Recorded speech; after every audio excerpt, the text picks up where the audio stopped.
औंढा नागनाथ शहरात 10 सप्टेंबरला रास्ता रोकोस ओबीसी समाज बांधवांनी जास्तीत जास्त संख्येने उपस्थित राहावे। ओबीसी समर्थक विकी देशमुख। औंढा नागनाथ शहरात सकल ओबीसी समाज बांधवांच्या वतीने मराठा आरक्षणासाठी लागू केलेला हैदराबाद शासन निर्णय रद्द करावा। न्यायमूर्ती संदीप शिंदे यांच्या नेतृत्वात गठीत केलेली समिती रद्द करावी। मराठा समाजाला ओबीसीमधून आरक्षण आता व भविष्यामध्ये देण्यात येऊ नये या मागणीसाठी औंढा नागनाथ शहरातील बसस्थानकासमोर 10 सप्टेंबर बुधवार रोजी दुपारी 12 वाजता रास्ता रोको आंदोलन ठेवण्यात आले आहे। त्या रास्ता रोको आंदोलनास औंढा शहरासह तालुक्यातील जास्तीत जास्त सकल ओबीसी समाज बांधवांनी उपस्थित राहण्याचे आवाहन ओबीसी समर्थक विकी देशमुख यांनी केले आहे।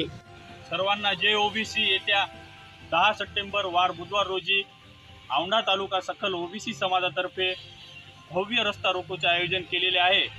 तरी सर्व तालुक्यातील ओबीसी बांधवांना माझी विनंती आहे की आपण सुद्धा या रस्ता रोकोमध्ये सामील व्हायचे व आपल्या समाजामध्ये काही घुसखोर करून मागच्या दाराने आपल्या आरक्षणावर गदा आणण्याचा प्रयत्न करत आहेत। आपल्याला आरक्षण अबाधित राहण्यासाठी आपल्याला येत्या 10 तारखेला रस्त्यावर उतरून आपला सरकारविषयी जाहीर निषेध करायचा आहे।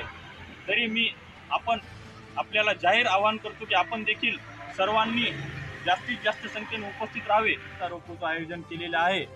तरी सर्व ओबीसी बांधवांना सूचित करण्यात येते की आपण सुद्धा वेळातला वेळ काढून येत्या 10 तारखेला औंढा शहरात येण्याची कृपा करावी व आपल्या पुढच्या भविष्यासाठी व आपल्या पुढच्या आरक्षणासाठी आपली लढाई असून आपण देखील या रस्ता रोकोमध्ये सामील व्हावं अशी एक ओबीसी सेवक म्हणून विनंती करतो।